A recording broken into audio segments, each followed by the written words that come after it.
السلام علیکم. یہ national audio library for the blind کی آواز ہے. پیش خدمت ہے ناول میرا عشق فرشتوں جیسا. تحریر محمد فیاض ماہی. آواز سمر زہرا. اس کتاب کی تمام اقساط حاصل کرنے کے لیے ڈسکرپشن میں دیے گئے پلے لسٹ کے لنک پر کلک کریں. شکریہ. قسط نمبر 11. فواز احمد روشنی کو نوٹس لکھوا رہا تھا اور ناول لکھنے کے لیے کن کن خیالات اور موضوعات کو مد نظر رکھا جاتا ہے وہ اس کو بتا رہا تھا.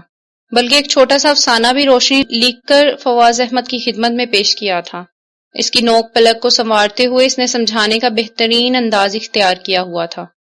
ایک ماہ کے دوران فواز احمد نے محسوس کیا تھا کہ روشنی میں سیکھنے کی صلاحیت تو ہے لیکن اس کو سکھانے والا کوئی نہ تھا. لیکن سیکھنے کے علاوہ جو قابل غور بات تھی وہ یہ تھی کہ روشنی اس کی سانسوں میں بس چکی تھی اور روشنی نے بھی اس بات کو بخوبی محسوس کیا تھا کہ اب فواز احمد ہی اس کی زندگی ہے. لیکن اظہار کا موقع ابھی نہ مل سکا تھا، یا پھر یہ کہ وہ ابھی اظہار نہ کرنا چاہتے تھے کیونکہ سیکھنے سکھانے کے عمل کو استاد اور شاگرد کے مقدس رشتے کا نام دیا جاتا ہے.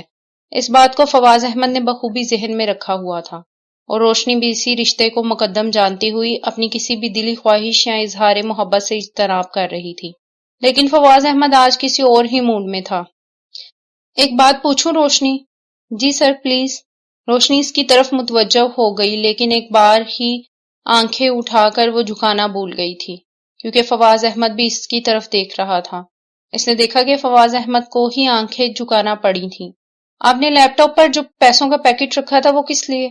آپ کے لیے سر، مختصراً جواب تھا. میرا مطلب یہ نہ تھا بلکہ میں یہ کہنا چاہتا تھا کہ فواز احمد جو کہ لفظوں کا کھلاڑی تھا، لفظوں کو توڑنا اور مروڑنا اس کا فن تھا، لیکن وہ اس وقت خود کو بیکار محسوس کر رہا تھا. وہ خاموش ہو گیا تھا. روشنی اس کی طرف دیکھتی ہوئی رہ گئی. جب چند ساعتیں گزر گئیں تو وہ بولی، میں منتظر ہوں سر، آپ کیا کہنا چاہتے ہیں؟ روشنی کے دل میں بھی ہلچل سی مچی ہوئی تھی. وہ بھی فواز احمد کے منہ سے کوئی نئی اور اچھوتی بات سننا چاہتی تھی. ایسی بات جو دل کے تاروں کو چھیڑ جائے، ایسا ساز جو اس طرح بجے کہ اس کی جھن جھن سے سماعتیں سکون محسوس کرنے لگیں. روشنی، آپ کو وہ پیسے مجھے نہیں دینے چاہیے تھے. وہ دیر بعد بولا تھا لیکن ان الفاظ کی روشنی کو توقع نہ تھی. لیکن سر ایک ماہ تو ہو گیا ہے اور میں نے آپ سے یہی ایگریمنٹ کیا تھا کہ روشنی بول رہی تھی کہ وہ خود پر قابو نہ رکھتا ہوا بول پڑا. کیا ہمارے درمیان اس ایگریمنٹ کے علاوہ بھی کچھ ہے؟ روشنی کی آنکھیں ایک بار پھر اٹھی لیکن اس بار جھکنا بھول گئی تھی کیونکہ فواز احمد آنکھوں کے راستے دل میں اتر چکا تھا. وہ کچھ کہنے ہی والی تھی کہ فواز احمد پھر بولا، روشنی، میں مقدس رشتے کے پیرہن میں لپٹ کر محبت اور اس مقدس رشتے کی توہین نہیں کرنا چاہتا. کھلم کھلا اظہار محبت تھا. فواز احمد نے کہہ دیا تھا کہ وہ بھی اسے سر کہنے کی بجائے صرف فواز احمد ہی کہے. اب جواب دینے کی باری روشنی کی تھی. وہ اپنے ہاتھوں کی انگلیاں مڑوڑ رہی تھی. اگر تم کہو تو میں آج شام ہی یہاں سے چلا جاؤں گا. فواز احمد کا جواب سن کر وہ تڑپ کر اس کی طرف دیکھتی ہوئی بے ساختہ بولی، لیکن کیوں فواز؟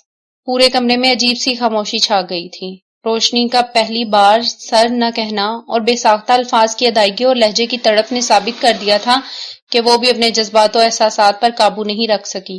اور آج اس نے بھی وہ لبادہ اتار دیا تھا جو اس نے استاد شاگرد کے مقدس رشتے کی آڑ میں پہن رکھا تھا. کمرے میں اتنی خاموشی تھی کہ دونوں کو ایک دوسرے کی دھڑکنیں بآسانی سنائی دے رہی تھی. روشنی کو اپنی کہی ہوئی بات کا احساس ہوا تو اس کی نظریں جھک گئی. میری طرف دیکھو روشنی. فواز احمد اس کی طرف جھکتا ہوا بولا تو روشنی نے جھیل جیسی آنکھوں کی گہرائی میں فواز احمد کو غوطے دینا شروع کر دیے. تو وہ مخمور لہجے میں بولا، میں جس سفر پر چل نکلا ہوں وہ بڑا کٹھن اور دشوار ہے. میں دیکھ رہا ہوں کہ میرے لیے بہت مشکل ہے. خاردار راہیں، پرخطر راستے اور کانٹوں بھری آزمائشیں میرے لیے منہ کھولے منتظر ہیں کہ کب میں ان کی جانب بڑھوں اور وہ کب میرے اس وجود کو اپنے نوکیلے دانتوں، خونخوار پنجوں اور دل فریب اداؤں سے نوچ نوچ کر اس طرح کھانا شروع کر دیں جس طرح گدوں کا گول کسی مردار کو کھاتا ہے. اگر آپ خوفزدہ ہیں تو ابھی ان راہوں سے لوٹ جائیے. لیکن وہ جان بوجھ کر خاموش ہو گئی اور فواز احمد کی طرف دیکھتی رہی تو وہ استفہامی انداز میں بولا، لیکن کیا روشنی؟ مجھے اپنے ہاتھوں سے زہر دے کر جانا۔ وہ اٹھ کر جانے لگی تو فواز احمد نے ہمت کر کے پہلی بار اس کا ہاتھ پکڑ لیا تو روشنی کا دل اس زور سے دھڑکا کہ وہ بے ساختہ ہو کر واپس موڑی اور فواز احمد کی آنکھوں میں دیکھنے لگی جہاں اس کو پیار ہی پیار نظر آ رہا تھا۔ وہ پیار اور محبت کے اس سمندر میں ڈوبنے لگی تو فواز احمد بولا، ان پر خطر راہوں میں چلنے کے لیے میرا ساتھ دو گی روشنی؟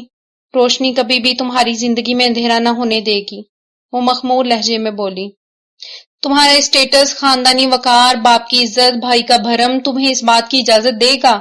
سچی محبت پر ان چیزوں کو 100 بار بھی قربان کرنا پڑا تو ضرور کروں گی۔ کہنا اور کر کے دکھانا بہت مشکل ہے۔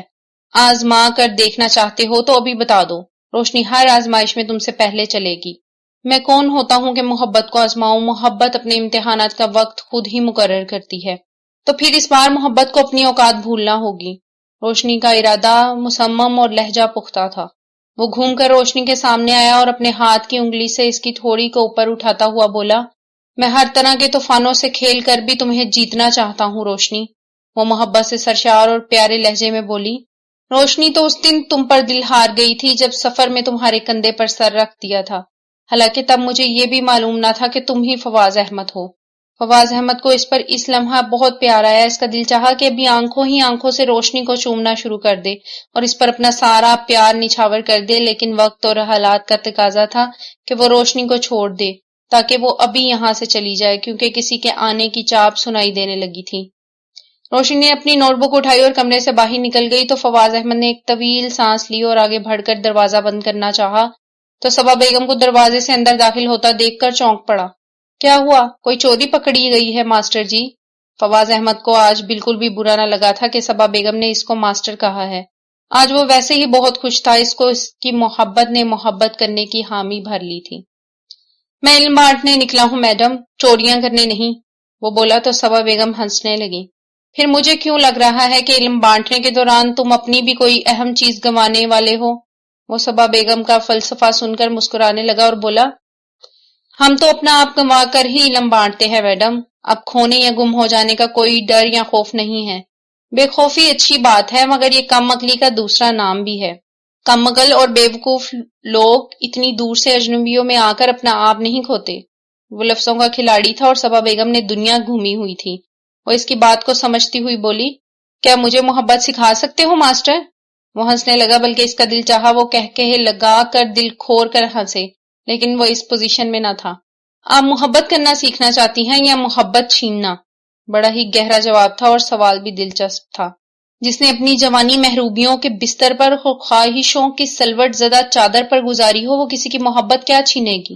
صبا بیگم کا اندر کا تلخ سچ الفاظ کی صورت میں باہر آنے لگا اور فواز احمد کو اس روپ سے بہت ڈر لگتا تھا۔ مجھے محبت کرنا سکھاؤ ماسٹر، مجھے بتاؤ کہ محبت کیسی ہوتی ہے، کیسے ہو جاتی ہے، اس کا جواب کیسے دیتے ہیں، اس کو پاتے کیسے ہیں، اس کو چھن جانے پر زندگی کیسے گزارتے ہیں۔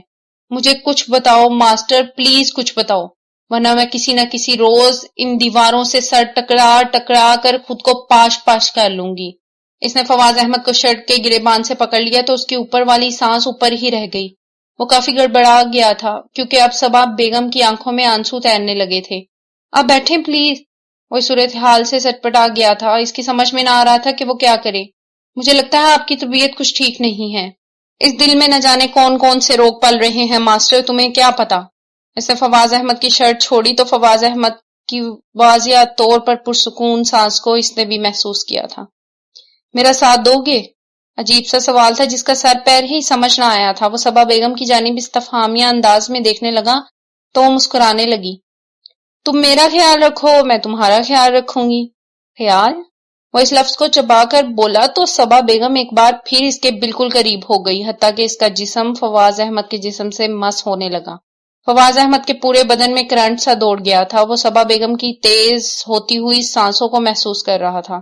وہ اسے ایک جنونی کردار لگ رہی تھی، لیکن اس وقت آفت سے جان چھڑانا انتہائی ضروری تھا۔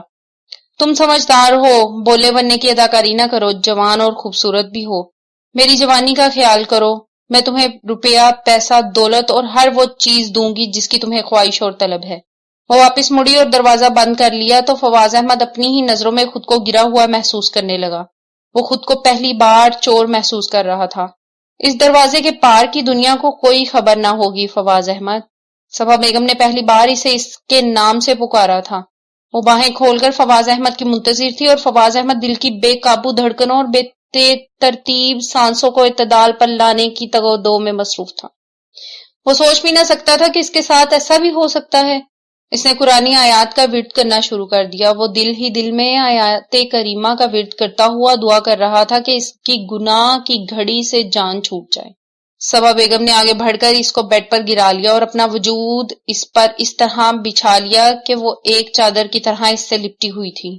فواز احمد کی آنکھوں سے آنسو نکلنے کو مچل رہے تھے۔ وہ خود کو بے بس اور بے چارہ محسوس کر رہا تھا۔ وہ تو صرف روشنی کی محبت کی خاطر یہاں آیا تھا، لیکن اسے معلوم نہ تھا کہ اس بڑے محل میں کتنے چھوٹے لوگ رہ رہے ہیں۔ اس کی دعائیں قبول ہوئیں کہ صبا بیگم کا موبائل بجنے لگا۔ صبا بیگم پر شیطان سوار تھا۔ اس نے موبائل دیکھا تو مراد خان کا نمبر دیکھ کر وہ یکدم فواز احمد کو چھوڑ کر الگ ہوئی اور کال ریسیو کرتی ہوئی باہر نکل گئی۔ فواز احمد کے باقاعدہ آنسو آئے تھے۔ وہ فوراً سجدے میں گر گیا اور زاروں زار رونا شروع کر دیا۔ اسے اس بات کی بھی پرواہ نہ تھی کہ دروازہ کھلا ہوا ہے، روشنی یا کوئی ملازم اس کو اس حالت میں دیکھے گا تو اس کی ذہنی حالت پر شک ضرور کرتا۔ اس کا وجود ہولے ہولے لرز رہا تھا۔ وہ جس مقام پر آ کر کھڑا ہو گیا تھا وہاں وہ خود کو بے بس محسوس کرنے لگا تھا۔ اس نے صبا بیگم کی آنکھوں میں ناچنے والی شیطانیت بہت پہلے پڑھ لی تھی۔ وہ اس بات اور صبا بیگم کے وار سے بچنے کے لیے وقت سے بہت پہلے ہی روشنی کے سامنے اپنے جذبات کا اظہار کر چکا تھا۔ وہ دل ہی دل میں روشنی کو چاہتے رہنے کا عزم کر چکا تھا۔ اس نے سوچ رکھا تھا کہ وہ کبھی بھی روشنی سے اظہار کی جرات نہ کرے گا، کیونکہ وہ اربوں روپے کی اکیلی وارث تھی، جبکہ سہیب احمد کا اپنا الگ سے بزنس تھا جو کہ اچھے طریقے سے چل رہا تھا۔ وہ اپنی اوقات بھول کر روشنی سے اظہار کی جلدی اسی بنا پر کر گیا تھا کہ اس محل میں رہنے کے لیے اسے روشنی کا سہارا تو میسر ہو۔ روشنی نے بھی اس کے دل کی آواز پر لبیک کہتے ہوئے اس کی محبت کا جواب محبت سے دے کر اس کا دل جیت لیا تھا، بلکہ اس کو اس محل میں رہنے کے لیے بہترین جواز مہیا کر دیا تھا۔ اس کی محبت اسے محبت سے چاہتی تھی اور صبا بیگم کی شیطانی خواہشات کو پورا کر کے انسانیت کی نظروں سے گرنا نہیں چاہتا تھا، اور نہ ہی گناہ کی دلدل میں خود کو لتھڑا ہوا پانا چاہتا تھا۔ وہ تو لفظوں کا کھلاڑی تھا، الفاظ کا سوداگر تھا، پیار اور محبت کا تاجر تھا۔ وہ پاکیزہ محبت کو ہی عبادت سمجھتا تھا۔ سہیب احمد اس کا محسن بھی تھا اور دوست بھی، اور صبا بیگم اس کے محسن کی ماں تھی۔ وہ کسی بھی صورت گناہوں سے لتھڑی ہوئی زندگی اور محسن کشی کا تصور بھی نہ کر سکتا تھا۔ وہ تو صرف روشنی کی ایک محبت بھری کرن کا طلبگار تھا، اور روشنی نے اس کی محبت کی حامی بھر کر اس کو یہ بتا دیا تھا کہ وہ اس محل میں میری خاطر ہی رک جائے۔ وہ صبا بیگم کی ان حرکات کو روشنی تک نہ پہنچا سکتا تھا، کیونکہ کوئی بھی اس کی بات پر یقین نہ کرتا، جبکہ اس کے پاس کوئی ثبوت بھی نہ تھا۔ وہ اس بات کو سوچ سوچ کر ہی پریشان ہو رہا تھا کہ اگر روشنی اس کو صبا بیگم کے ساتھ اس طرح بند کمرے میں اس حالت میں دیکھ لیتی تو اس کی عزت اور ساکھ مٹی میں مل جاتی۔ وہ سجدے سے اٹھا اور خود کو بیڈ پر گرا لیا۔ وہ اس عجیب سی صورتحال کا شکار ہو گیا تھا۔ وہ اس محل سے جا بھی نہ سکتا تھا، کیونکہ روشنی سے جدا ہونے کا تصور ہی جان لیوا تھا۔ وہ اس محل سے جا کر روشنی سے مل نہ سکتا تھا، اس کا دیدار نہ کر سکتا تھا، اپنی محبت کو پروان نہ چڑھا سکتا تھا۔ آنکھوں اور دل کو کس طرح سکون دے پائے گا؟ وہ روشنی کی خاطر اس محل میں ہی رہے گا، لیکن صبا بیگم کی خواہش کو پورے کیا بغیر ہی یہاں ٹھہرے رہنا اسے فی الحال ناممکن ہی نظر آ رہا تھا۔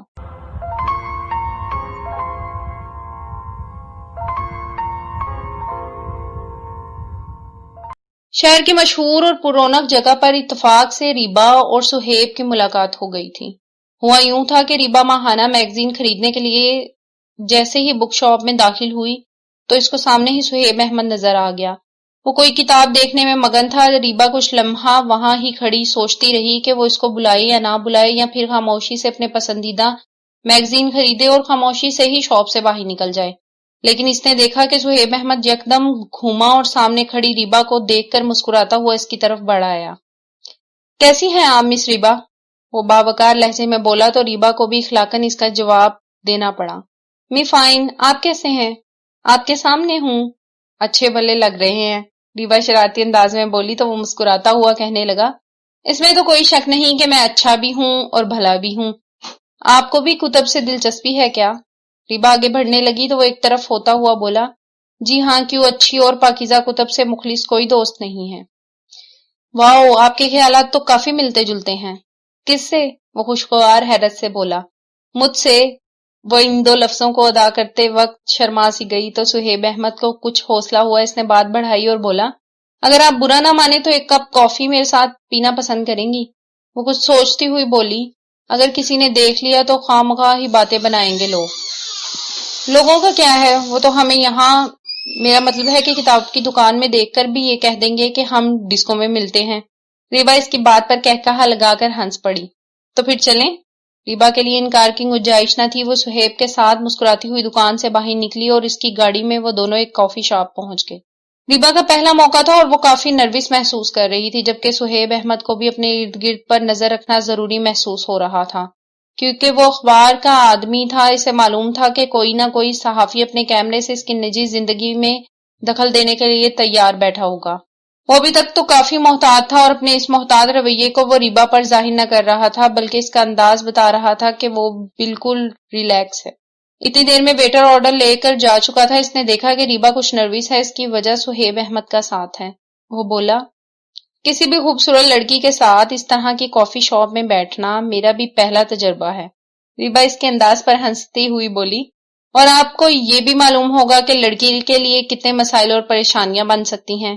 آپ کہہ دینا کہ میں، وہ ریبا کی آنکھوں میں دیکھتا ہوا بولا، اپنے دوست کے ساتھ تھی۔ دوست؟ وہ استفہامی انداز میں بولی تو سہیب احمد ہنستے ہوئے کہنے لگا، کیا میں اس رشتے کے بھی قابل نہیں ہوں؟ وہ فوراً بولی، ارے نہیں، ایسی بات نہیں، میرا مطلب تھا کہ ہمارے معاشرے میں لڑکے اور لڑکی کی دوستی کو کچھ نہیں سمجھا جاتا۔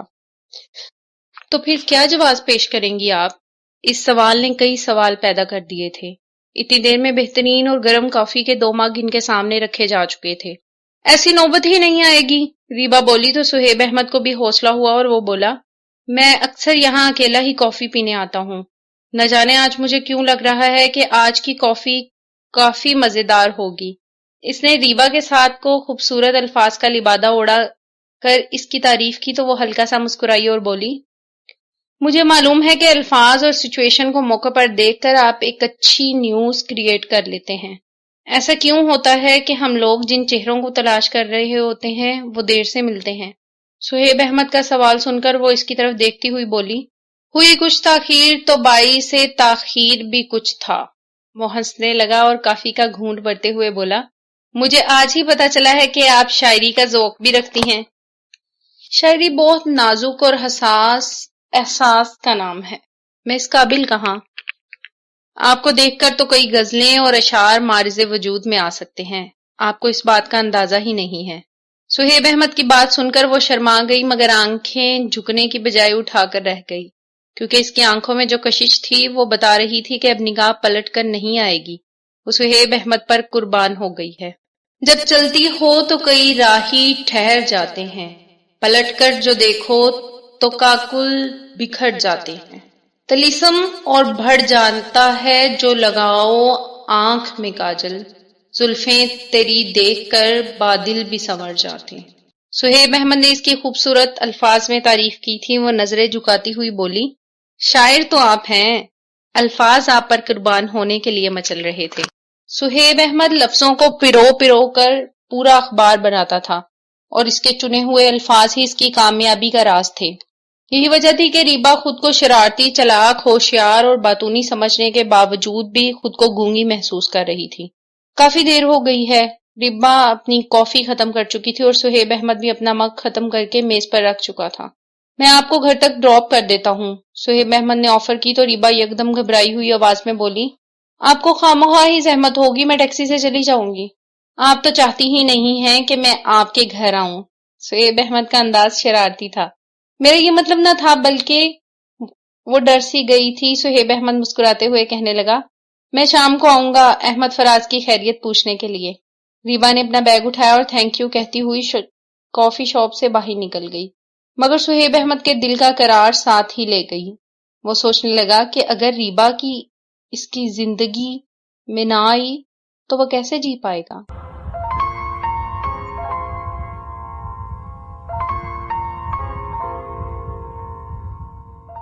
انیل شرما نے 13واں مجسمہ بنانا شروع کر دیا تھا۔ اس سے پہلے وہ 12 مجسمے بنا کر ان کو گیت کا نام دے چکا تھا، اور اس کے عشق کی انتہا یہ تھی کہ 12 کے 12 مجسمے ایک جیسے ہی تھے، ان سب میں رتی برابر بھی فرق نہ تھا۔ وہ بڑی محبت سے مجسمے کی آنکھیں تراشتا تو کتنی ہی ویران آنکھوں سے ہی باتیں کرتا رہتا تھا۔ وہ اس خوبصورت چہرے کے گرد اسکارف بناتا تو اسکارف کی تعریف بھی کئی الفاظ اشعار بن کر اس کی زبان سے ادا ہوتے رہتے تھے۔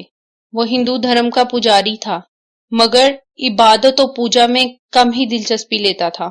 اس کا کہنا تھا کہ بھگوان نے انسان کو اپنی پوجا کے لیے پیدا نہیں کیا ہے، بلکہ اس نے انسان کو انسان سے پیار کرنے کے لیے بنایا ہے۔ وہ جس انسان کو پیار کرتا تھا آج تک اس کو دیکھ نہ پایا تھا، لیکن اس کا عشق اور وجود کہتا تھا کہ وہ اس مجسمے سے قطعی مختلف نہ ہوگی۔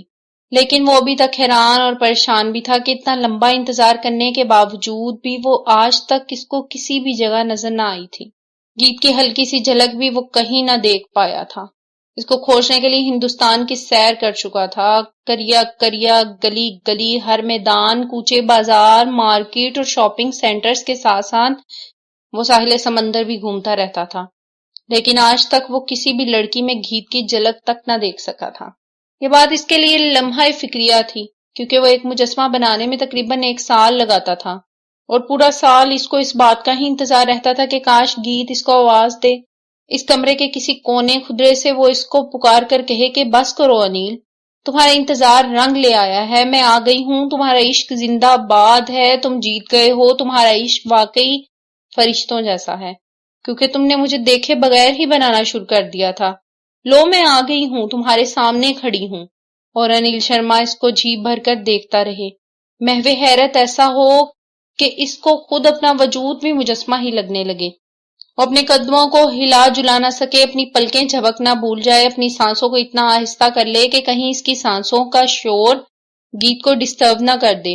وہ اپنی دھڑکنوں کو دل سمیت اس کے سجدے ریز کر دے، اس قدر اپنے سر کو جھکا دے کہ اس کا وجود ایک گٹھری بن کر رہ جائے، اور اس گٹھری کو دیکھنے والوں کو گمان ہو کہ کوئی زندہ انسان نہیں بلکہ ایک میت سجدہ ریز ہے۔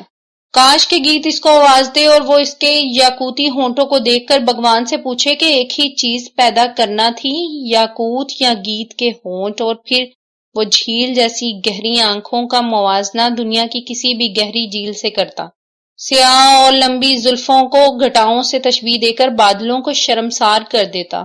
وہ اس کے قد کاٹ کو دیکھ کر سرو کے پودے کو بھی اس بات پر آمادہ کرتا کہ تمہارا نام گیت کا مرہون منت ہے، اور پھر وہ اس کے حسن کی رونائیوں کو مزید روشنی بخشنے والے سیاہ سکارف کو دیکھتا اور بھگوان سے شکوہ کرتا کہ چاند کے گرد پہرا ہی لگانا تھا تو پھر اس کی روشنی اور اس کی تجلی کو حالے کا محتاج کیوں بنایا۔